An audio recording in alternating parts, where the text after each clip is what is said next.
கர்த்தரும் இரட்சகருமாகிய இயேசு கிறிஸ்துவின் நாமத்தினாலே அன்பின் வாழ்த்துக்கள்.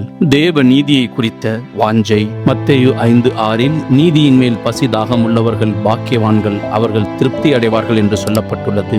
ஆயக்காரருக்கு தலைவனும் ஐஸ்வர்யவானுமாயிருந்த சகையு என்னப்பட்ட ஒரு மனுஷன் இருந்தார். ஆயக்காரர் ரோமருக்கு வரி வசூலிப்பவர்களாக இருந்ததால் யூதர்கள் இவர்களை துரோகிகள் என்று கருதினார்கள். அத்தோடு இவர்கள் தங்களுக்கு ஆதாயம் உண்டாகத்தக்கதாக அநீதியான முறையில் ஜனங்களிடம் வரியை வாங்குகின்றவர்கள் இருந்தார்கள். ஒரு நாள் ஆண்டவராகிய இயேசு எரிகோவில் பிரவேசித்து அதன் வழியாக நடந்து போகையில் இயேசு எப்படிப்பட்டவரோ என்று அவரை பார்க்கும்படி சகையு வகை தேடினான். அவன் குள்ளனானபடியால் ஜனக்கூட்டத்தில் அவரை காணக்கூடாமல் அவர் போகும் வழியில் முன்னாக ஓடி அவரை பார்க்கும்படி ஒரு காட்டாத்தி மரத்தில் ஏறினான். இயேசு அந்த இடத்தில் வந்தபோது அண்ணாந்து பார்த்து அவனை கண்டு, சகையுவே, நீ சீக்கிரமாய் இறங்கி வா, இன்றைக்கு நான் உன் வீட்டில் தங்க வேண்டும் என்றார். அவன் சீக்கிரமாய் இறங்கி சந்தோஷத்தோட அவரை அழைத்துக் கொண்டு போனான். அதை கண்ட யாவரும் இவர் பாவியான மனுஷனிடத்தில் தங்குபடி போனார் என்று முறுமுறுத்தார்கள். சகையு நின்று கர்த்தரை நோக்கி, ஆண்டவரே, என் ஆஸ்திகளில் பாதியை ஏழைகளுக்கு கொடுக்கிறேன். நான் ஒருவனிடத்தில் எதையாகிலும் அநியாயமாய் வாங்கினது உண்டானால்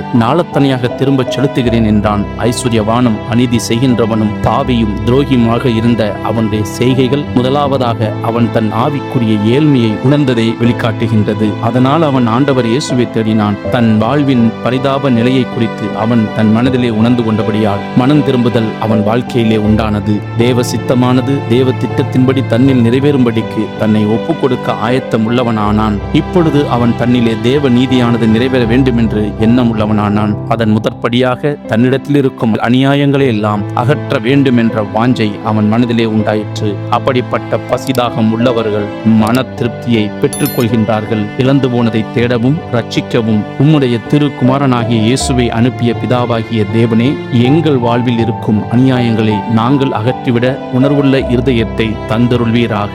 இரட்சகராகிய இயேசு கிறிஸ்துவின் நாமத்தினாலே கேட்கிறோம் எங்கள் ஜீவனுள்ள நல்ல பிதாவே. கர்த்தராகிய இயேசு கிறிஸ்து தாமே உங்களை ஆசீர்வதிப்பாராக. கர்த்தர் நாமம் மகிமைப்படுவதாக. ஆமேன்.